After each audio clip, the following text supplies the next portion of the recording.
Chevrolet Bel Air 7th generation, 1971 to 1975. By the late 1960s, with the introduction of the Caprice, the Bel Air and its Biscayne stablemate were primarily marketed to automotive fleet customers. However, the Bel Air remained available to retail customers who sought a basic, no-frills, full-sized car that was better trimmed than the low-line Biscayne. When the Biscayne was discontinued after 1972, the Bel Air was demoted to the low-level model.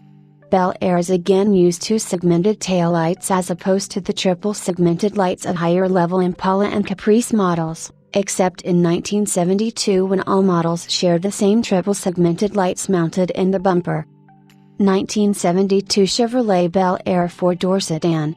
The 1972 Impala sedan shared the same body with the Bel Air sedan.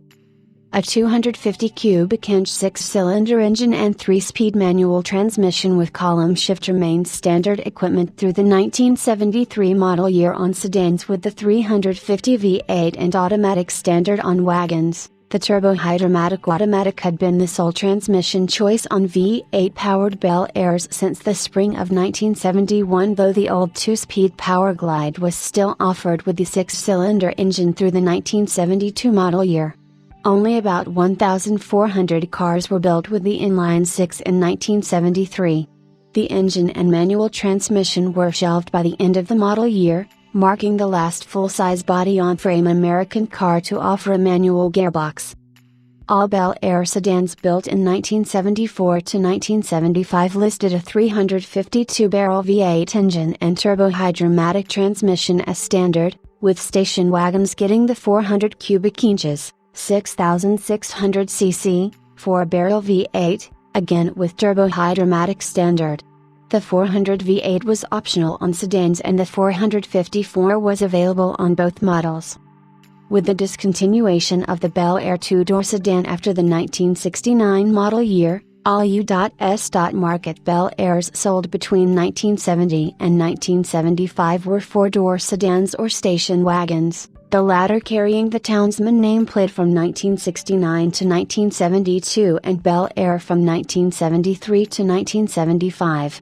However, a Bel Air hardtop coupe, based on the Impala Sport Coupe body, was sold in Canada from 1970 to 1975. This body even had a roofline similar to the original 66-67 Caprice coupe style for 1974 to 1975. 1973 Chevrolet Bel Air Illinois Police Sedan.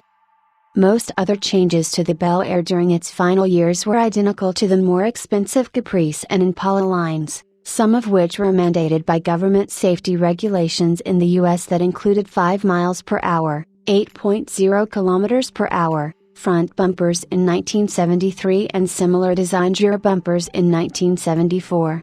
The 1975 models had a new roofline and, along with the Impala, grille that was a direct copy of the 1974 Caprice front end.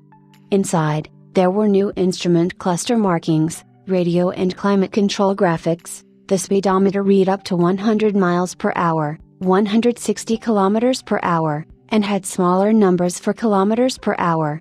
Customers could buy their 1975 Bel Air with two new options: an economizer gauge package, which included a gauge that monitored fuel economy, due in part to growing demands for fuel economy, as well as a temperature gauge, and intermittent wipers. In 1975, Consumer Reports tested a Bel Air 4-door sedan with the 350 V8 engine and turbo-hydromatic against other U.S. built full-sized cars of that period, including the Pontiac Catalina, Ford Limited and Plymouth Grand Fury.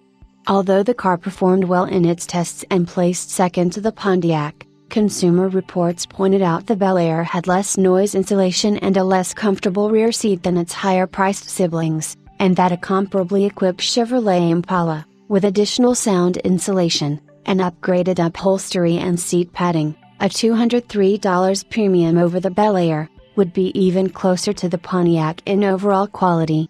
Even so, the magazine stated that, for instance, the Bel Air was only slightly noisier than the Pontiac. Consumer Reports concluded in its report that prospective buyers should pay the extra $200 or so to upgrade to the costlier Impala, noting advantages such as greater resale value and interior-exterior appointments more comparable to the other tested full-sized vehicles. The last Bel Airs for the US were manufactured for 1975. For 1976, a lower-trimmed Impala S four-door sedan was a one-year offering which had less standard equipment than regular Impalas and functioned as a replacement for the Bel Air.